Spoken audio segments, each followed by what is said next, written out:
Welcome to the My Dialorama podcast. It's quite a rich one tonight. We've got a guest, Thomas Barlow, and I'll let you introduce yourself, Tom. Well, I'm not a rich one, but hopefully I will make this a rich experience for the audience. My name's Thomas Barlow. I'm the chair of the Media Fund, and I work in media reform generally, around news and topics like that. And in my spare time, I like to do radical history walks around Manchester, where I'm based. We'll be delivering those tours. So if you're interested, check out 0161, the anti-fascist music festival in Manchester, to find out about our history tours. Brilliant. We'll put all the links in the blurb anyway. Lovely. And so we're back with my co-host, Coco Green. Hello, and thanks so much. I'm excited to talk about sci-fi, although we certainly aren't as prepared as Tom is, so he will be taking the platform there. I only have little bits to add and question, because I have always questioned how race is deployed in sci-fi films, which I think it is, but under the guise of something else. So I look forward to talking about that, and I'll also work harder next time to have more top picks, but it's been busy. Tom is one of our more thorough guests. Yes. Right. No, that's exciting. Sent us a detailed breakdown of what we're talking about. What did you say, Tom? You're making that sound ominous rather than like I think a beautiful positive, which it is. Like, you know, It is positive. It's brilliant. Hopefully. Well, we'll see, won't we? So as usual, we're going to go through our picks of the week. Sakura, you go first because you've got one. Okay, well, I have one pick for this week, Miss Juneteenth, and it did premiere at the Sundance Film Festival this year, and I believe it was released on June 19th.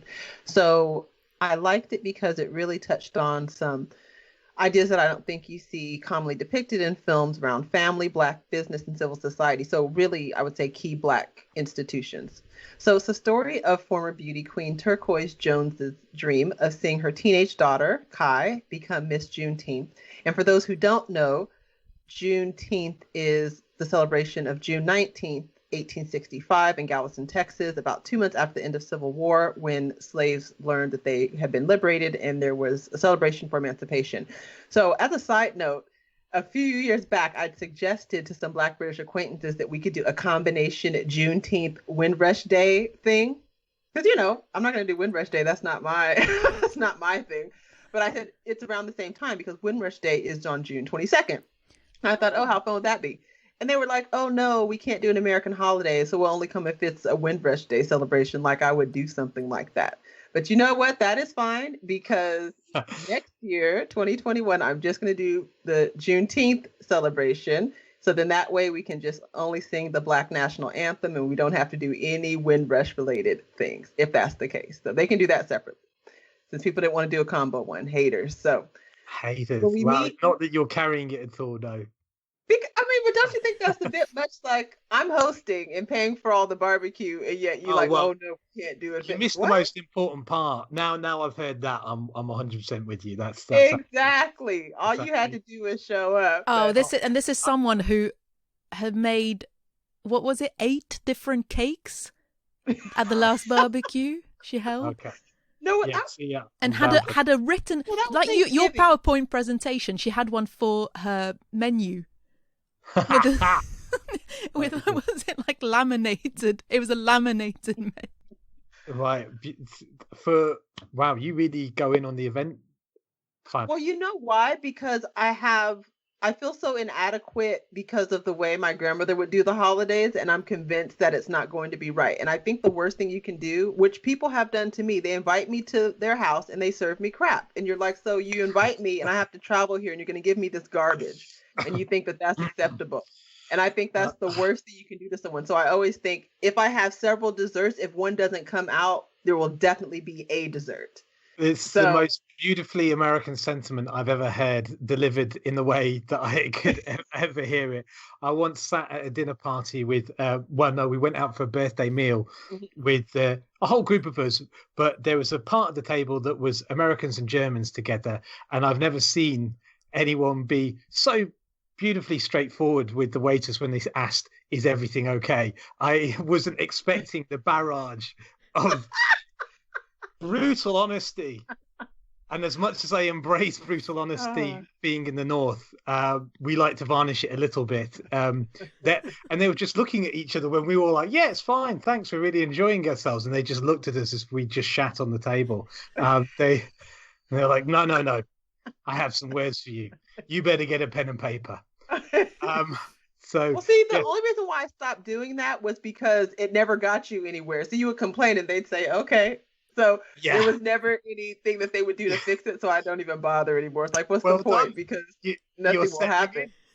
They're just like, thanks for sharing that. So can I get you something else?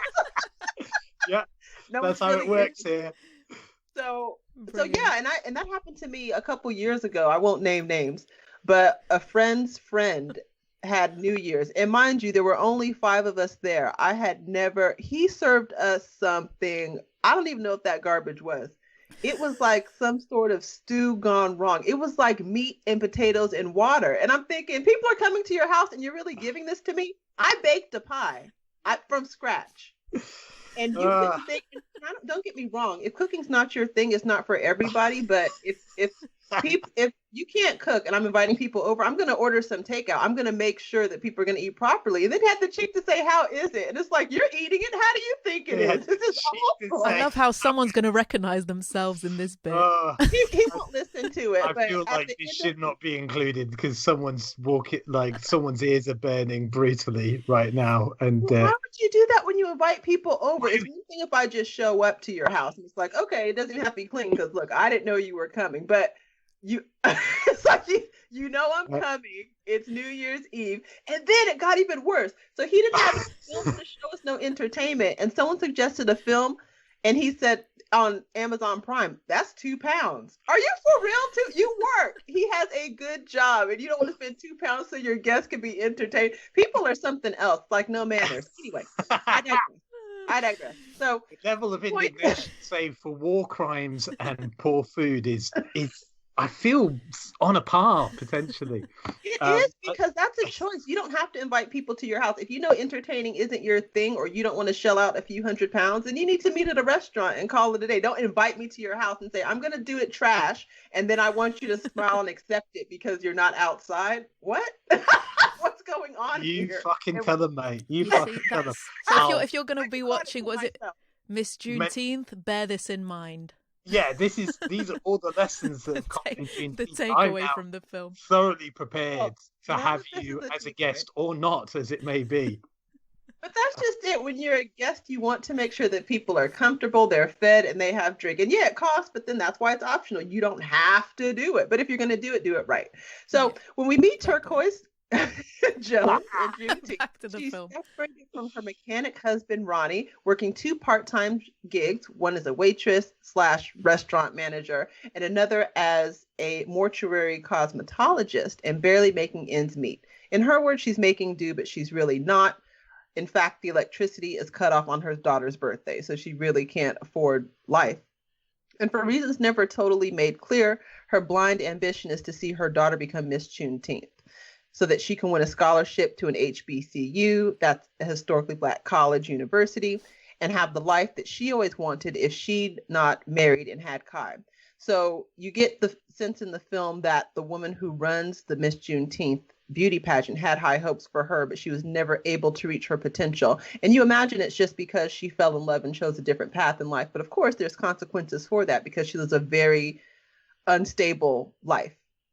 So it is cliched, but I did like the film because I believe it was a realistic portrayal of contemporary Southern Black life. And by realistic, I mean common, something that a lot of people experience more often than not. And it's very much the way things are happening. So you see that both Turquoise and her soon-to-be, but not quite, because they're still in love in hopes of reconciling and sleeping together, husband aspire to own something and make a life for their family. And I think that's a sentiment that I see a lot in the Black community, this aspiration for entrepreneurship, to have a business, to have your own thing, but you never really see it played out in film where people want it, but they're not able to attain it. And I also like that we get a peek of the social events of Black community groups and social clubs. And in this case, it's a Juneteenth beauty pageant, and it's provincial, but I think it reflects the behavior and attitudes and values of the Black bourgeoisie, which would be the group to really run these kinds of events, where refinement is characterized by style, manners, and disposition, and not really reflective of one's actual class or status.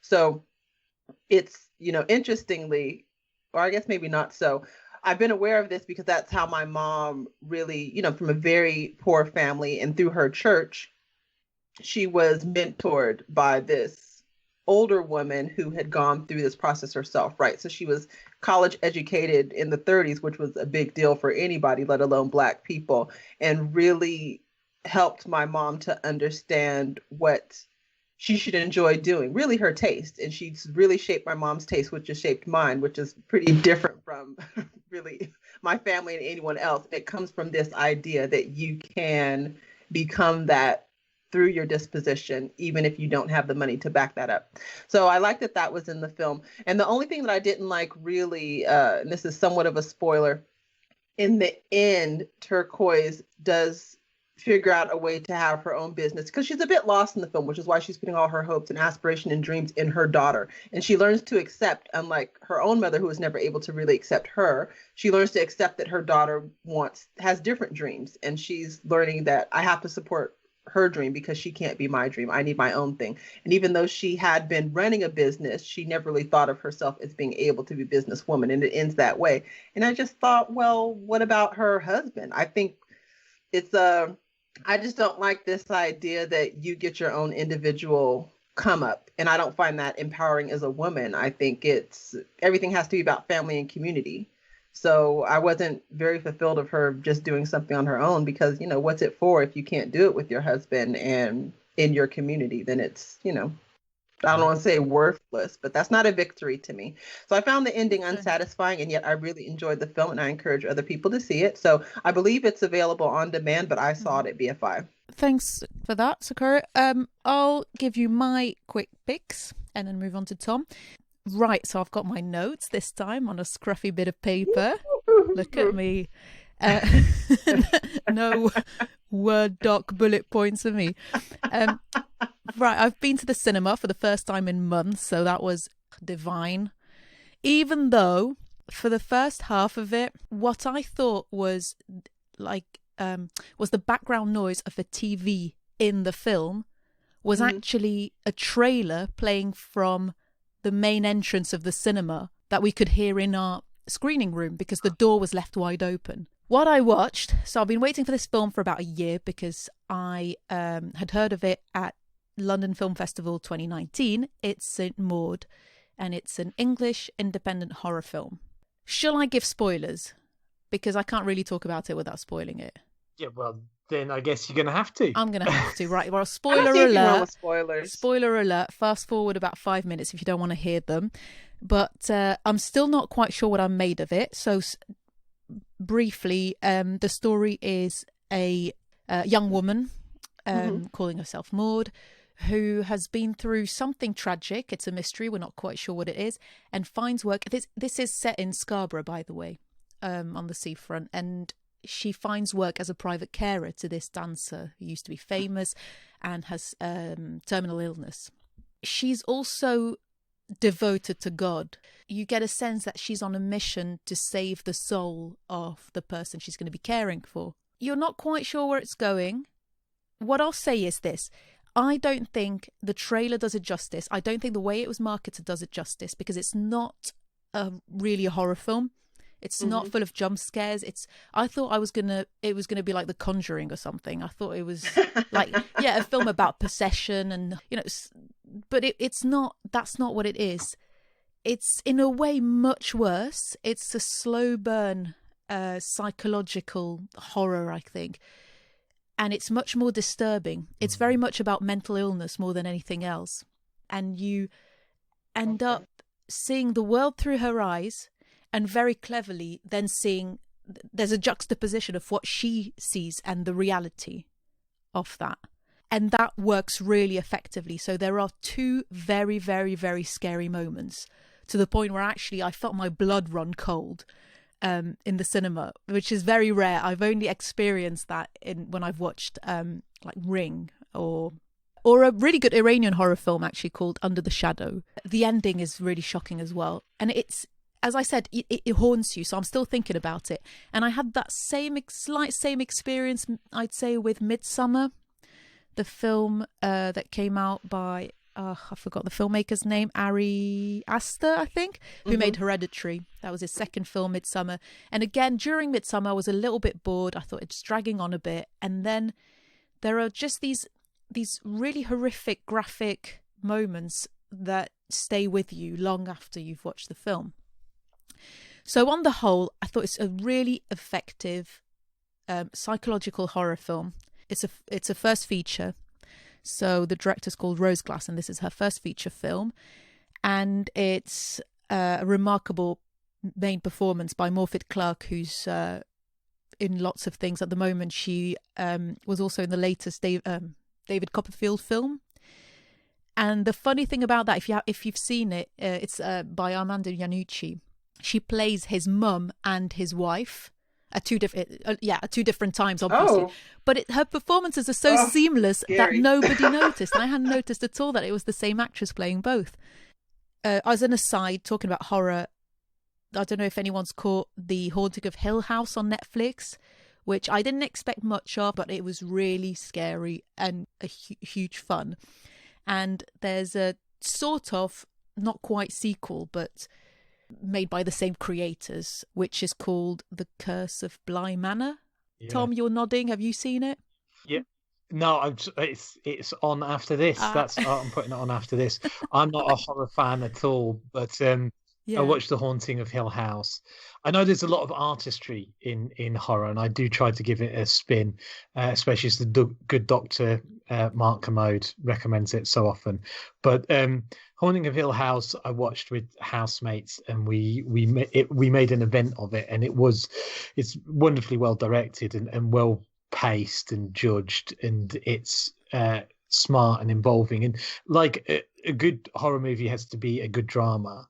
It has to be something where I feel like you care about the characters. I think this is true actually for all cinema in every genre. I think, for instance, why is Die Hard such a great action movie, right? The first Die Hard it has almost no action sequences in it at all. Like it's all character exposition. It's this long diatribe about like a marriage falling to pieces.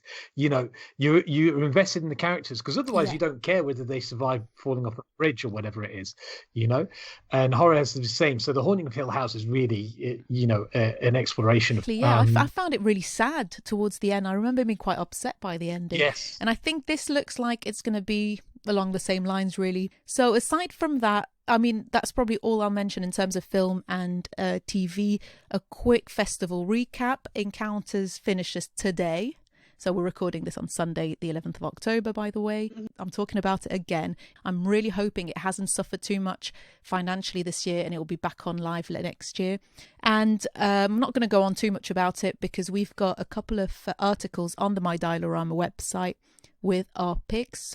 And sort of screen related, I guess. I just want to quickly flag, Tom, you know this, but not the news, which I'm enjoying. Sketch length reports presented by Jolien Rubinstein. So he is off The Revolution Will Not Be Televised, which was quite a funny satirical show that was on the BBC, I think, a while back. Anyway, he presents this, and it's like a take on what's said and what's covered and what's not being covered on the news and current politics. That's available on YouTube, and there's a new episode every Sunday at 11. And that's it for my top picks of the week. Tom, the stage is yours. Okay, well, I didn't know whether we were talking about TV or not, but is that okay to talk about TV? Actually, can I just say, I see you're going to talk about Keeny Meeny. And that's great, because it saves me talking about it, because I was going to bring it up as well. Good. Good. Great minds think alike. I wanted to mention that I'd watched Nora from Queens, which is a US show that's on BBC iPlayer. And sadly, I have to say that over the past maybe 18 months, the best content the BBC has been producing TV-wise, it has on its platforms is American. There hasn't been very much standout stuff. And this is especially in the arena of comedy. And this is, again, it's an enjoyable, likable performance by someone whose name I can't pronounce, of Chinese and Korean. I can't. If I do it, I'll murder it, and then I'll be blamed because she uses the name Nora. There'll be a Twitter hate campaign. Of mixed Korean and Chinese heritage, and I originally found the central character a bit unlikable, a sort of self-involved millennial who lives at home with their family, can't do anything really seemingly well, gets stoned all the time and keeps losing their jobs, but somehow you end up rooting for them. Like, she's really funny. She's like naturally a great physical comedian, which is actually quite rare nowadays.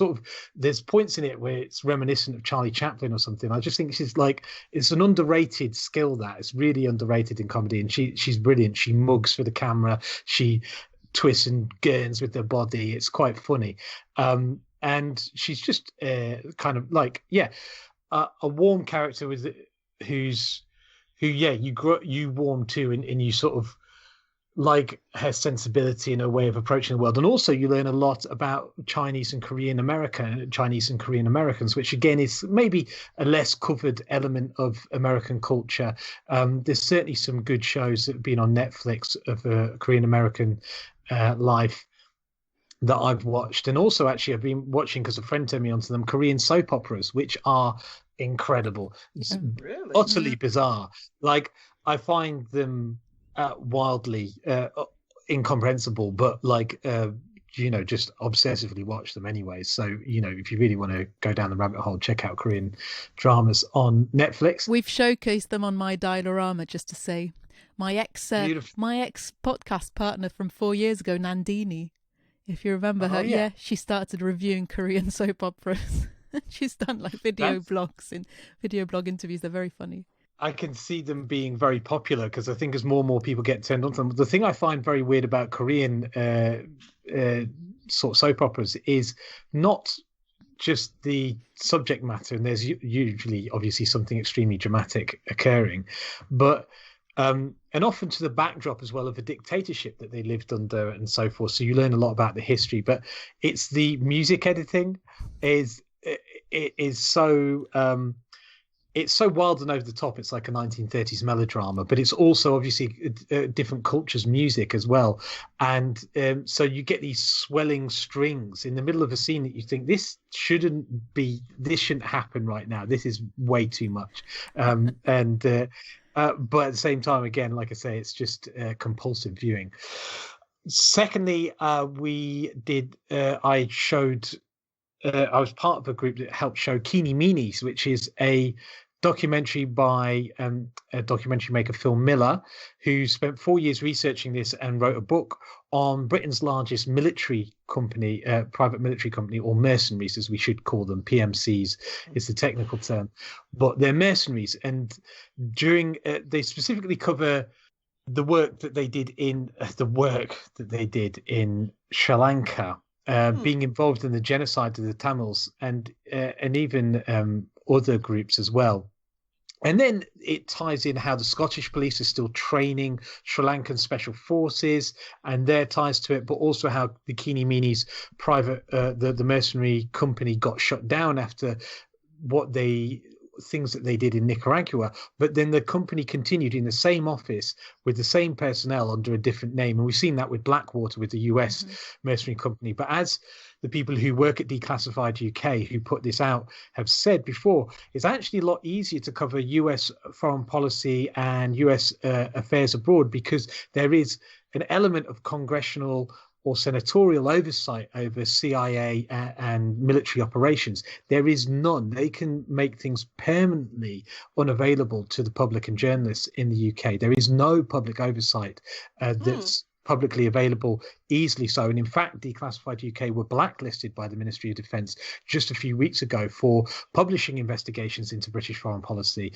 and into British military operations abroad, especially around the training of Saudi pilots in Britain to carry out what is being considered genocide in Yemen.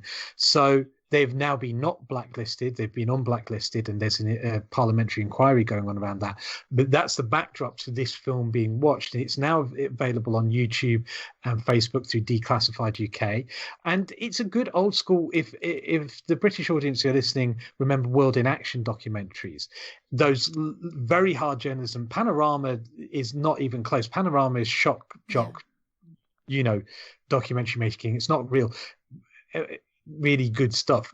So really do watch Keeny Meanies, which is the reason why it's called that, is that's what they used to call them. They were keen to be mean, and it's a Scottish surname. They like to, they're involved in, well, quite horrific things. So check it out.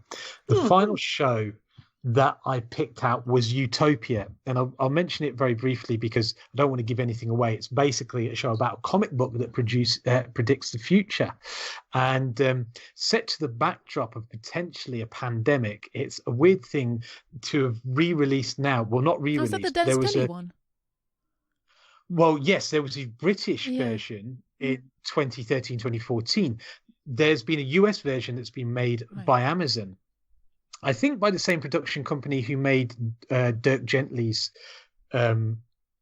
Detective Agency, which was a remake of the British show again, and the British thing, because they're sort of made in the same style. So I'm only hinting at that. So it's a weird one to be put out at this time because the backdrop of the pandemic in it, can make it seem quite alarmist in many ways, and there's some very bizarre happenings that occur in it. So I ended up going back, having watched the entire American version. I went back to watch the British version with my partner this week because I was ill the other week, and I watched the entire US version. I was like, there's something not quite right about this. Usually the money that's put into US productions means there's a higher production value, and usually, quite frankly, they're better, or certainly they can last longer, like the American office versus the British office. British office is great, but there's 12 episodes, like the Americans can produce the scale of their operations can consistently good quality TV for a long time. There was something a bit odd about it. So when I rewatched the British version, what struck me was the quality, the very unusual music production in the British version is really significant when you rewatch it, and also the way that they shoot it. You start to realize that none of the shots in the British version, no one is ever central to the frame. Everyone's at the corner. There's a lot of space. You're looking at very weird colored rooms with someone talking to someone else, but they're in the corner of the shot. And I didn't realize that until I'd watched the US version, which is shot in a more standard way. And I think also there's something about the production design of the US version, which is quite kitschy. They sort of go for this indie kitsch, and it reminds me of sort of like films that maybe I'm just trying to think, 100 Days of Summer or something like this. I love that one. Yeah. But there's a whole genre. Yes, I love it as well. But there's a whole genre of sort of indie kitsch American rom-com, and this has that look because they've tried to find a sort of genre or production design that feels in some way familiar. Whereas if you watch the British version, it's so weird. It's such a weird piece of art. It got cancelled. They actually tried to do they did a second season. It could have been made into 5, but it never got done because no one was watching it. But the producers went on to make the TV show Humans, which was a big hit in Britain. But it's such a niche watch that the first season is a complete story in of itself, stands alone. And I would recommend everyone watch the British version of Utopia and then maybe watch the US version and compare them, because they do tell slightly different stories in different ways. And they both offer a lot. And it's quite an interesting, it's just a very interesting thing to do, because I very rarely compare the two sets of production, but there's something very stark that shows the different ways of approaching creating content.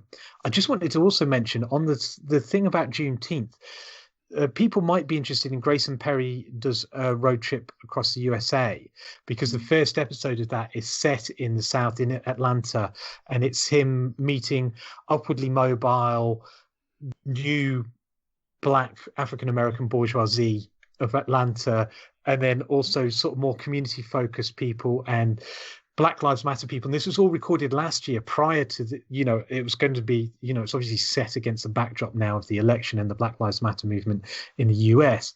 I think for those who are quite comfortable and au fait and aware of African American culture, it won't really tell you anything new. And certainly, I found if you're aware of ideas like intersectionality and privilege, then you're not going to learn anything new, but you do hear the stories of interesting people that don't get covered very much. Well, I'd like to watch it, but I must say, for me, what's always missing is, like, I read this article, and if I'm allowed to go back to finish my PhD, I'll be using it. And it was written in the 80s, and it says, like, we don't talk about economics when we talk about Black life. And to me, that's always the piece that's missing, is that they'll tell you that there's a Black bourgeoisie, but nobody wants to crunch numbers to say, okay, what's their wealth? What do they own? How much is their house worth? What's their education attainment level? How much is their income? Who are they responsible for? Like, no one wants to tell you, talk turkey. Yeah. They just want to show you the trappings of wealth. Yeah. And then beautiful people on the screen, just like people who say, oh, like, and that's the thing, I'd be interested to see if anyone ever uses the languages of working class, because we tend not to use that in America, right? Everyone's middle class, or we just use terms like the community, and no one says, no, we're working poor, and this is why. And then that's the problem, is all you can tell is stories. You can never, back to what I was saying before, you can never talk turkey and talk about what's the defining characteristic of Black people. It can't be culture, right? That's absurd. But that seems to be all anyone wants to talk about, as opposed to crunching numbers and looking at the economic costs of slavery and mass incarceration. No, we avoid talking about poverty and economics and class in favour of talking about identity and culture. In fact, that's something I should point out. It's an issue we're going to be talking about in relation to The Century of the Self, Adam Curtis's documentary, that we'll discuss in a future podcast episode when we have Tom Barlow back again with us. For now, we're going to move on to our main focus this week, which is revolution and social change in sci-fi. Go for it, yeah. Why did you choose those specific films and series? So I've picked out Elysium and the Expanse, and I couldn't really tell you why to begin with, other than they're like conceptually interesting. But as I re-watched them and engaged with them, I started to think about revolution in sci-fi, like sci-fi or social change, a change in sci-fi. Like sci-fi is probably the most explicitly political content, or genre, and so often very clumsily, really, to the point that it can be parodied or mocked. All genres are political, and all of them tell us something about the world, but sci-fi often sets out to do so. Two of the most famous examples, obviously, are 1984 and Brave New World by George Orwell and Aldous Huxley, respectively. And in those, actually, they're quite bleak insofar as both of them come to the conclusion that there is no escape from these dystopian societies that they portray. In the case of Brave New World, it's a society where everyone has to be drugged up and kept happy all the time to sort of get over the sense that there is no meaning to their lives, and to also help them get through the fact that if you do have freedom means conflict and brutality and unpleasantness, and a life that you wouldn't want. And in 1984, it's a highly surveilled society where everyone is controlled and there's just no escape from it. And, maybe the modern world has a flavour of both of those things, or more than a flavour. But I picked Elysium because basically it talks about a future where the global elite live on a paradise world that is built just out of just orbiting the Earth. They can live long lives with this extremely high quality health technology that they have, and the rest of the human population live on a planet, or on Earth, which is just a dusty shithole, according to Elysium. It's just in tatters, and people basically scrub out miserable livings working in factories. We're not entirely sure why, and they have these horrible health. People, if they have health conditions, can't get them fixed. And yet on Elysium, everyone can live for nearly forever because they have these beautiful gene technologies that can change everything. And of course, this is portraying a world that could very well come to pass. The genetic technology is going to be available in our lifetimes that enables people to live maybe to 150, 200 years old. Like that's almost certainly going to occur within our lifetimes if we live long enough. Will that be accessible to the majority of humanity? Almost certainly not, unless there's massive social change. So in Elysium, how do they combat this? How do people recognize they live in a world where there's almost like another species of humanity now that exists, and they're not in that club? Well, what do? They ally with criminal gangs who try to smuggle them onto Elysium, and most of the ships that fly off Earth towards Elysium get shot down, and the ones who do make it often get deported. But a lucky few might make it into someone's house, use their gene technology, and recover from the health condition that they've got before getting deported. And that's kind of the bleak reality that we live in. And without wanting to spoil the movie, in this podcast we just assume people have watched it. Yeah. How does it end?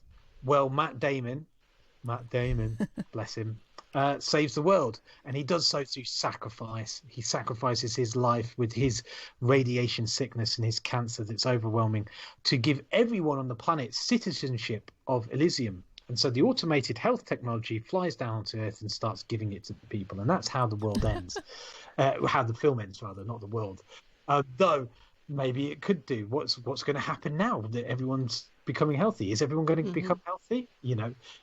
Sort of, we don't really know. Now, it seems to me that if you could make health technology that's that flawless, you probably could make technology that would shoot down people flying onto your space planet pretty flawless as well.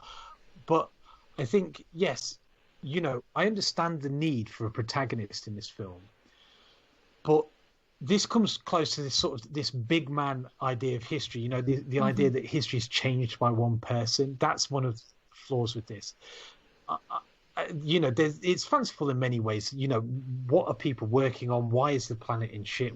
How are people still living there? There's lots of confusing questions about it. Or is there a shortage of resources here? What are people making? These are all fanciful, weird questions. But for me, what's interesting is how it presents how you achieve change in a society that is incredibly unequal and is clearly supposed to mirror basically the situation between the minority world, what some people call the first or industrialized world, and the majority world, or which some people call the third or developing world, right? Within the world as it now exists. And that suggests, and what they're trying to say is, look, people are trying to immigrate to human traffickers to find a better life where they can live healthy and full lives,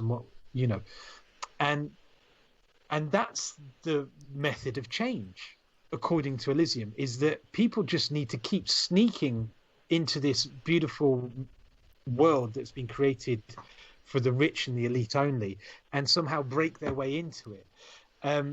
Matt Damon saves the world by making everyone a citizen of that place through one person's actions, through acting with these criminal gangs and so forth like that. But if you take out the protagonist's story, really the only hope for social change in Elysium is if you basically stand on the heads of the others. And Matt Damon does this in the film. He basically screws over sick children so that he can get on a ship. He has to rob and kill, and he has to work with these criminals. He has, drug dealers and brutal, nasty people so that he can get the cure that he needs. It's this very individualistic response to you've got an entire planet of people who are two planets, and you've got one planet, and the thought is, I will stand on the heads of others so I can be part of that elite club. Yeah, that's basically, so that's the lesson that's to be taken for the audience from Elysium is essentially stand on everyone else's heads, be the most brutal, be the most ruthless. Don't be a working Joe that works with other people and builds community, but get ahead by any means necessary. And hey, if you feel like being a good guy, you could help everyone else out as well. But that's what we were saying earlier, right? It all comes down to the same thing when we were talking about the Grayson Perry doc. It's the fact that it's always an individual story, and we've lost the common fight. It made me think, you saying that, it made me think that very few films actually portray any, I guess, level of cooperation or revolution on the part of the people that want change. It's always down to this one person. There were very few films that wanted to show the coming together of a community and their collaboration and their work, their solidarity would bring about change. And that's why, for example, there are very few films made about the Haitian Revolution. There are very few films that show black people coming together as a class and working together to bring about change. It is, and it is kind of makes you more like waiting for a savior, because something I was watching a talk by Chris Hedges today on YouTube. I love to procrastinate. And something that he was talking about, which was, he wasn't the first one to make it, but of course it was important to say that, don't forget, Martin Luther King started alone and ended alone. And that's not the narrative that you get. The narrative that you got was Selma, where everyone's marching with him and he's got support. No, that's not when it ended, when he was talking about, we are coming to Washington for our check. That's not the Martin Luther King you get to hear. You get to see a totally different figure in the popular imagination. And I mean, I think it's similar with Rosa Parks. They talk about her individual act of defiance, not the 20 years of community organizing she'd done prior to the bus boycott, and then the 40 years after when she was in the North fighting for rights. You don't get those stories. You get individual sacrifice when that's not it. It has to be, and there's no other way except for community, and that's not the part they want to show, because it's a more complicated story, right? But I think you can still tell the story through, have a character-driven story, but rooted in a community and group of people. And just like Rosa Parks' husband, he got her into activism, and you never hear about him. Very telling. Rose is the truth, though. Why is it that we don't hear about her husband? And he was an activist. He got her into activism. So did her grandfather. And they are not part of the story for this Black woman who was rooted in a Black family and a Black community. Yeah. And you see it, for instance, an analogous struggle is the Indian anti-colonial movement, which gets reduced to Gandhi, who, let's be fair, that as a person was not always great. There's lots of problems with him personally, but of course there are with everybody, like, as well. That's the other problem with lauding an individual to represent an entire movement of human beings that have come together. But there is no perfect leader, and they have to be lionized. But for liberals especially, will lionize certain elements of someone, and they'll lionize Martin Luther King Jr. Or Gandhi, and emphasize their pacifism and their to encourage people to actually be not pacifistic but to be passive. They're like, they're like, look, you don't have to do these things. Martin Luther King didn't have to. Well, yeah, he did, and he said that. It's quite famous now that a riot is a voice of the unheard, and actually, he talks about socialist economics and claiming wealth back for the people. And of course, Gandhi grew up in South Africa, and really the anti-colonial movement in India had been several generations long. It started in the 1850s at least. Like, you're talking a century of struggle being reduced to one guy. Maybe you've heard of Nehru, maybe, like, all the different mutinies, all the different movements for change from the most diverse and populous place on the planet is reduced to this one guy, and he's supposed to be lauded as an example of why you shouldn't do things. You shouldn't do that. Gandhi wouldn't do that. Which is contrary to the movement that he kind of stole his reputation from, as well as probably to his life, because actually he said pacifism shouldn't be passive. It should be like a head of steam that breaks down all doors before it. He engaged in strikes and occupations that were, a lot more. And of course, the movement itself was a lot more violent than maybe he professed it to be. So anyways, I find those things difficult in the way that we rewrite history, but it's done in the way that also we rewrite the future. And in this case, the way the future is being rewritten is saying, look, there's all these people outside of the system, outside of the elite, and they essentially are the people of color and the working class of the world, right?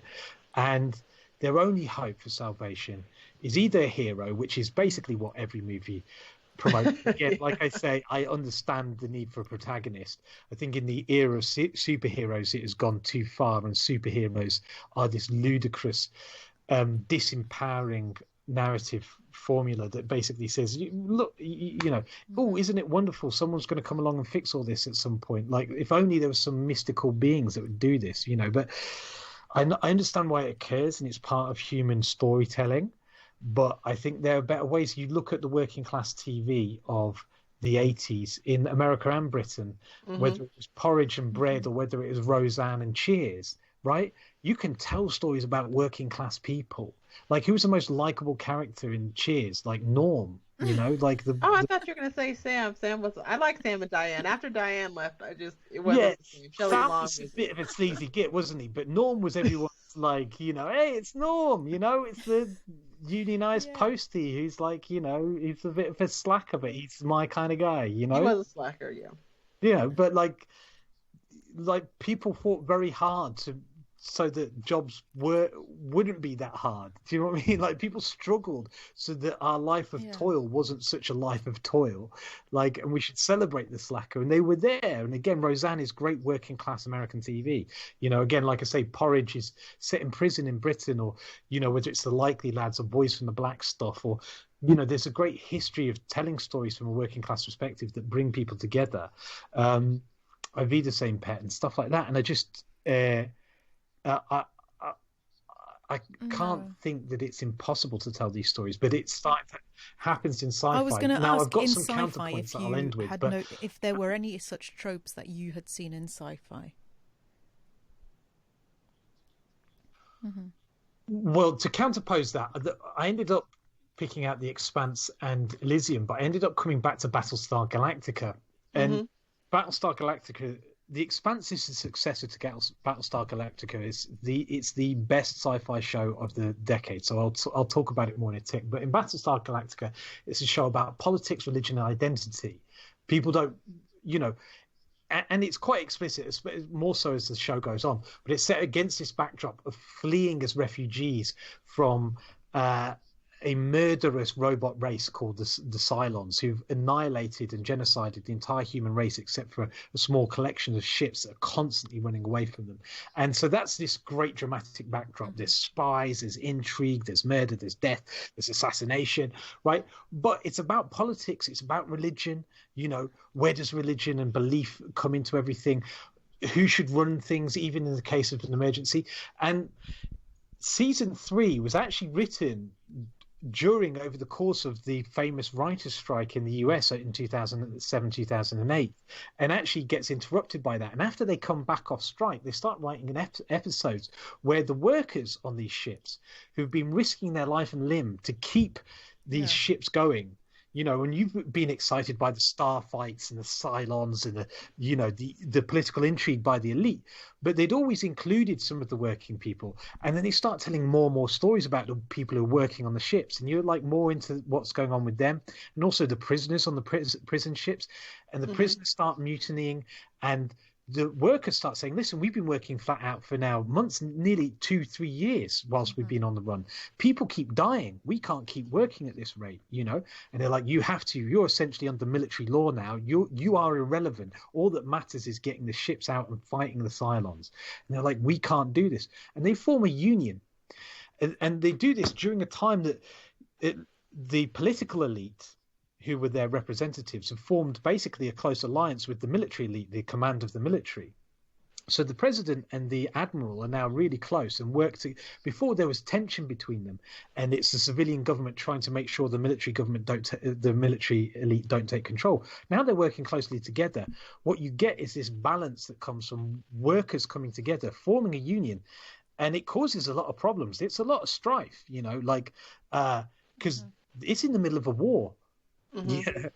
But even during the middle of a war, the union is eventually recognized, and workers are given a place at the table of decision making, and they're now seen as a necessary balance and part of governing a functioning society. And it's actually a really interesting story. And I think it's overlooked a lot because when people think about Battlestar Galactica, they think about all the action and the death. Like, I can't believe that person was a Cylon and whoa, But clearly the writers have been radicalized by their own strike, I think. But maybe not. Maybe they just took an opportunity to write this into, because again, there's stories about religion. There's a whole cult that's built, during this show. And it shows you that it can be a brilliant part of drama, and it shows that also that what they went for is a hero coming along and solving all these problems.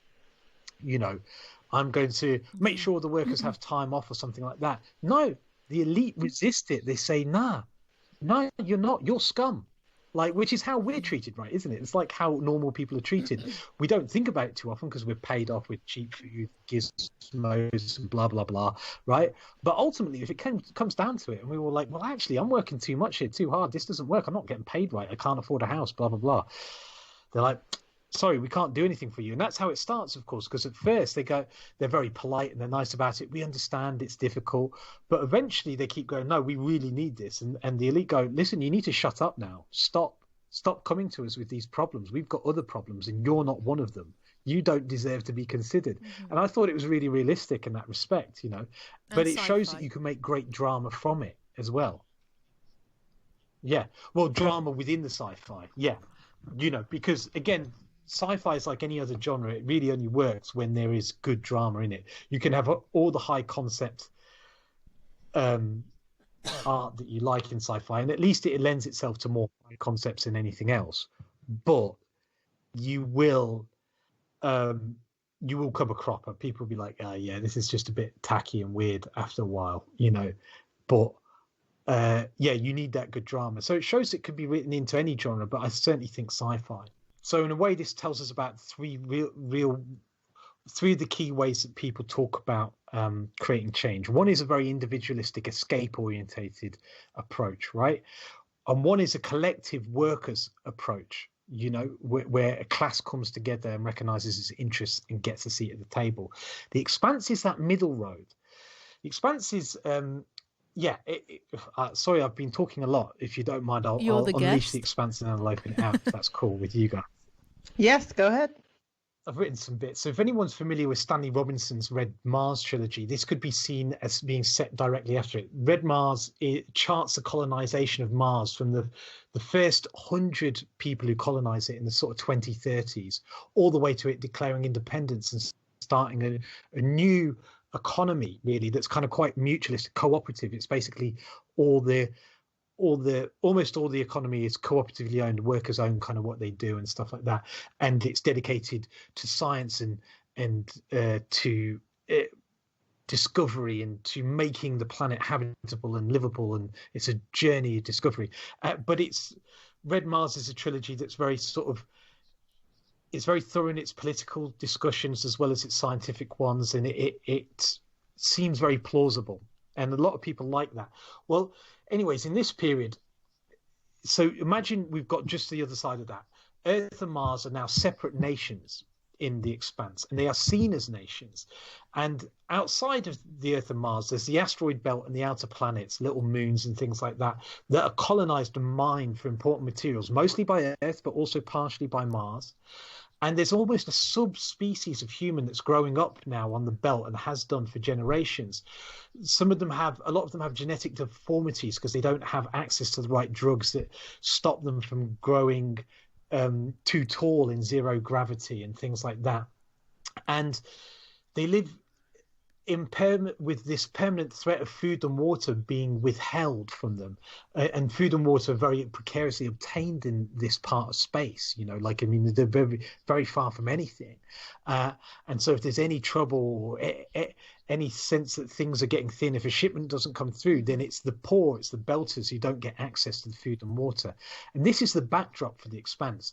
Now, what happens in the Expanse is we meet a series of protagonists. There's a lot of interwoven stories, and there is some amazing big things that occur that basically drive the story along. I don't really want to talk about those, partially because I want you all to go and watch it. Like I say, this is the best sci-fi since Battlestar Galactica. It's the most high-level production. The sort of space set pieces are sort of breathtaking at points. So sometimes you finish a 5 minutes piece and you're like, I didn't breathe during all of that. It's quite incredible. You didn't realize how tense they were until it finishes, you know. And I think good horror does that often, you know, or good suspense and good thrillers. So it's these wonderful elements. It has political intrigue and it has personal, quite a unique and eclectic set of characters. But if we look at social change in The Expanse, what's interesting is the outer planets, these belters, we slowly see the formation of a nation. And this nation comes from a ragtag group of different gangs. Some of them are criminal gangs. Some of them are sort of revolutionary terrorists who attack Earth or Mars. Some of them have ships and some of them have high political ideals. And what you see is the formation of a nation in that liberal conception of it, the way that the US or France with their revolutions formed. You know, they rise up violently against their oppressors as they have to create a new nation, and a new navy and police force and stuff are in the offing to be formed. You know, this is, and they see the ones who are politically high-minded, they see we'll only get freedom when we have a navy, when we have nuclear weapons and the power to sit alongside Earth and Mars as a separate nation, which is the way that the US viewed itself. We need a navy to sit alongside Britain to be considered a real nation state. You know, in The Expanse, there's no workers collectivity. There's no like, we're material. This isn't a communist revolution. We're not going to materially all be better off. So I can see now the parallel with the French Revolution.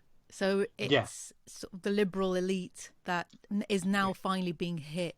And they call on those ideas of nationalism, right? You know, it's a sort of, you know, and you can see it. It's like Arab pan-nationalism, for instance, just as an example, classic examples of these liberal national revolutions, where you say, we need to throw off the colonial oppressors, and I'm the one to lead you to do it. You know, like, and there's a bunch of us that will lead you out of this. And we're all going to be better off because of it. Not because we've got a program or a specific manifesto or set of ideals that we believe that we're going to share the wealth with everyone, but just that if we are independent and have that power as an independent nation, we will be better off. And there's no sort of like, and if we take all the resources and put them in common and share them around each other, we're all going to be better off. It's just that if we're a nation, we will be better off. If we have the power to basically mete out violence against others, we will be better off. And of course, in the process of forming, say, a navy and an army and so forth, you then have to create a police force. And that violence that you're going to be able to mete out against other nations to protect yourself is also then going to be used against your own people, is my fear. Now, that's still being explored in The Expanse, so I don't know where it goes. What it doesn't have, which Battlestar Galactica had, is the sense that workers need to be represented through, say, a trade union or collective organizing. It doesn't have that. You know, there's different storylines. There's a sort of... There's one where you're following a ragtag sort of group of belters who are just working on a shit mining ship, and you're following a sort of another storyline is a detective on the belt who's basically a shitbag. You know, you don't particularly like, but for some reason he gets an obsession with one particular case, and you end up following this case. And then you're following like a politician on Earth, and you're following a Marine from Mars, and you're like, what the fuck is this all going on here? You know, like. And so, like I say, I've rewatched it now for this is the second time, and I've drawn out these themes that weren't totally apparent. You realise this backdrop, this story that's being told about the creation of a nationhood. It is the backdrop. It's part of all the stories that are being told, but it's not obvious because you're following the characters, and also the characters. It's quite an eclectic group of characters. People die, people disappear, things happen. You can get tied to people, and then you're not following them any longer. they just get written out or whatever. So I think that's what lost me. And you're right. Now, come to think of it, because I thought it's not slow paced, and that doesn't tend to put me off, because I was thinking of a series like Better Call Saul, which is probably a better example than Breaking Bad. I find the rhythm so good, the character development so smooth and complex. But that's exactly because it's also very focused. And I think where it lost me is where a series like The Wire. I had that same problem with The Wire, where I got about 2 episodes in, I was like, I don't understand what is going on. There are so many characters, so many strands to this. The Wire is, when you rewatched it 2 or 3 times, a manifesto. Like it's a manifesto and an exploration of America. And that's why you need that complex backdrop. You're right, and you kind of have to stick with it. Yeah, and it all comes out, and it's still not totally obvious. It's not as obvious even as The Wire, but as I say, there's some great set pieces. You've got a big screen or something like that, high def, really watch it on that. Like I've really not seen anything like it, but it was too expensive and Sci-Fi dropped it because people like, this is too niche, And only Jeff Bezos has enough money to buy it now. Yeah, and only because his kid liked it. Good one. And, it's one of the few things I'm thankful for him for doing, which is, very shallow of me. But it's an extraordinary piece of work that needs to be continued and, seen through. And just to talk on a couple of other things that I picked up on when I was thinking about sci-fi and politics and social change, you get Deep Space Nine, which is a Star Trek show, and Babylon 5 in the 90s. And they're essentially the UN in space. Everything's going to be solved through diplomacy on a station, and it's that height of sort of liberal internationalism. It reflects the era very, very much. Whereas like Star Trek is the next generation is space communism. We're all going to be perfect in the future and technology is going to solve everything. It's space communism, but without the struggle for us to have got there. They never really talk about like riots and revolutions to get there. It's just technology came along and solved everything. And then there's a really crap film called In Time with which we've both seen. What's his name? Justin Timberlake. Yeah, with Justin. That actually. Okay, I liked it too, but I was trying to hide that I liked it. We were going to judge you. Like yeah, I really liked it, but there's a lot of plot holes and stuff. It's kind of bizarre. But you've got a global elite who can live basically forever, and everyone's trading time to live. Basically, Justin Timberlake, he takes the terrorist insurrectionist approach to creating social change. Him and like a member of the wealthy elite basically just start robbing banks and giving it all to the poor. I'm like, this is dope. Like I'm down with it. It probably wouldn't work in real life, but it's like, it's another approach to viewing social change. And then you've got the Matrix, right? And the Matrix is like the superhero movies. Matrix approach to change is we all live in this oppressive system, but we have to wait for like a godly superhuman to come through. But in the interim, we all escape it by the ones of us who can recognize it. We escape it by stepping outside. So it has a superhero element, but it also has that sort of 60s, 70s communal escapism that was very prevalent in the West, that hippieism, like back to the land. We're going to create the new society in the shell of the old, away from the corruption. Oh, I didn't see that in The Matrix. For some reason, I watched it quite a while back, but it left me feeling with a sense of it being very cynical and borderline fascistic in tone. Do you know what it reminded me of a little bit in its moral framework of the Frank Miller Batman films, comics. There's something where it's extremely disdainful and hateful of the rest of the world, and only a small elite are deserving of escape. And that's what I was thinking of too, because remember when he gave his best friend a bunch of time and then he used it for drugs. It's like, okay. And he seemed to love his wife and children, but he decides to drug himself to death. And then the wife blames him and says, well, you should have known he was going to do that. It's like, who are you married to? That sounds like, but it is also, because I've worked in the nonprofit world for many years, worked for grant makers as well. And there's still this belief that there's the worthy poor and the unworthy poor, but in general, poor people can't be trusted with money because if they could, they wouldn't be poor. But people feel good giving the canned food that they don't want themselves to other people as opposed to money. And something I used to hear frequently, years before when I worked for a different nonprofit, is that, well, what if they buy drugs and alcohol? It's like, I buy drugs and alcohol, so it's okay for me to buy drugs and alcohol. And I don't sleep outside, so I don't have to deal with rough sleeping, the psychology, the stress, the anxiety, the fear, and the cold, right? Because it also helps you actually live in climates that aren't meant to, it's not meant for people to sleep outdoors. And yet they can't do it. What's going on here? And that's just so I think it says a lot about how we view people who are not in power. It's like, well, kind of like a belief, people who are fit to rule do rule. Like that's almost it. Like that's it. And I think that's the common theme across these films. Yeah. There's a great quote by George Orwell, which is he says, it's curious how people take it for granted that they have a right to preach at you and pray over you as soon as your income falls below a certain level, and he wrote that in Down and Out Paris and London, so when you're poor, you can be preached at and prayed at and prayed over, you're less than. And that's what I'm saying about hippieism. What you're right about The Matrix is it shows that, like, The Matrix is popular amongst conspiracy theorists and hippies, right? I did not know the latter.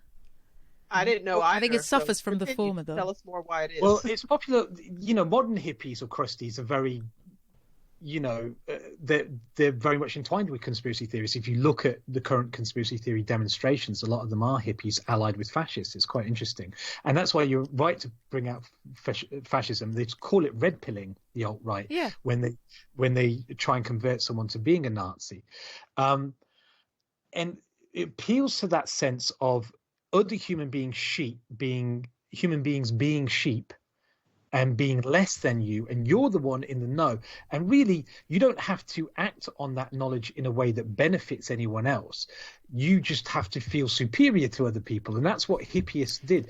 You're very right. That's exactly it. Yeah. They felt better than other people, and they were like, we can't make our better pure world around all these other scum. We'll have to do it elsewhere. We'll have to go and move to the middle of fucking Montana or something like that, because we can't be around these dirty, poor fucking idiots, right? And build a better world. It's not escapism. The roots of fascism are in the same place, because fascism and hippieism appeal to the same class of people, the middle class, right? And that middle class sense of superiority, that they are better than others and therefore deserve better things. They express themselves in trying to find those things in different ways, but ultimately it's that disrespect and disregard for humanity. And most people haven't drawn that lesson out of the Matrix. Most people would look at it, and again, like I say, look at the superhero element of it, the Christ-like, fight against the machine and what have you. I'd rather that interpretation. I feel like it's more innocuous than the escape the sheeple and let them die. But that's what they do, isn't it? Take this pill. You can join us. This merry band of enlightened fucking, who also, like hippies, take upon this sort of penitence of being poor. We have to eat porridge out in the real world. That's what we do. That's what hippies do, isn't it? They go back to land. Oh, well, we live off the land and we eat real food. We don't live in luxury like you sheeple. It's like, And again, that would have been subconscious. I don't think the Wachowskis were thinking that when they wrote it. But like when I look at the class formation, the ideas of the way that people think about changing the world, I had a very recent experience with someone who became a conspiracy theorist, told me that they talked about the Matrix, said, you've got to do like Neo, which is we've got to wait for the next generation to come through who will recognize that they shouldn't be vaccinated with all these with microchips, because they believe there's going to be microchips in the vaccines, right? And so to do that, I have to get off grid, because that's the only way. So, like, instead of going like, okay, let's say Bill Gates is the bad guy. He is a bad guy. He's like Smaug. He's sitting on a mound of treasure that could like save the planet, right? Like, so he is the bad guy, whether he's secretly planning to vaccinate us with microchips or not. So what do we do about that? Well, the conspiracy theorist says, stay smug, escape society and the sheeple. The revolutionary says we get together, we get that wealth, we engage with it. Yeah. And we get that wealth back and share it out amongst ourselves for the betterment of everyone. And the only way we can do that is by teaming up. So, you know, there's that self-indulgent superiority, and it comes, you know, conspiracy theorists tend to be people who are well off enough to have to imagine threats to their lives. And they've got the luxury to do that. They've got the luxury to leave it all behind. They've got the luxury to think there's a conspiracy that's targeted directly at me. Because you're wealthy enough to afford those cheap sarnies, and you've got a roof over your head, and you're okay. So you're not living on a rubbish dump in Jakarta. They can't afford, like, someone there's not going, I think Bill Gates is going to put microchips in these fucking vaccines. What it reminded me of was the 19th century romanticism, right? A literary movement like the Beatniks. What I find they have in common is this smugness of being... They're able to indulge in escapism, right? Yeah, exactly. You've put it very well. Indulge in escapism. Because ultimately they believe they're better than everyone else. That level of superiority, I find that among some, and this is why I have an issue with it, some, and I'm not going to call it sci-fi, but fantasy fans. You know, like the really hardcore ones. Yeah. And there's that sense of they refuse to engage with the world as it is. And they get massively militant. I find the intellectual and emotional energy that is put into superhero movies are clearly the only things that will make any money any longer, and they hold the rest of the industry up. Yeah. And the fanaticism around this and the pride that people take in their geekdom. Like, I understand the desire to have felt like you were an outsider and now you're inside and you enjoy it. And I really love Kevin Smith's podcasts. I listen to Fat Man Beyond, and I love that they're enjoying themselves. But there's a part of me that's like, this is ludicrous. This is an extraordinary waste of time and energy. And that you can be so passionate about it and feel somehow still like you're rebel outsiders, but that you determine the cultural movements of these billion, like, small nations have less wealth than one of these movies. Why were you all obsessed with superheroes? Is it because we all want someone to come along and save us? I don't know. You know, like, I'd love to hear someone have a smart discussion about it. Yeah. On that note, we are due a conclusion. Yeah. That's it for us. So we've talked about sci-fi and revolution, mentioning The Expanse, Neil Blomkamp's Elysium, Battlestar Galactica, and different approaches to social change and revolution, and who ushers it in. Is it an individual, a class, the workers, a small elite, the enlightened, or the powerful and the rich? So that's it. We might have a second episode on that down the line once Sakura's watched all 5 seasons of The Expanse.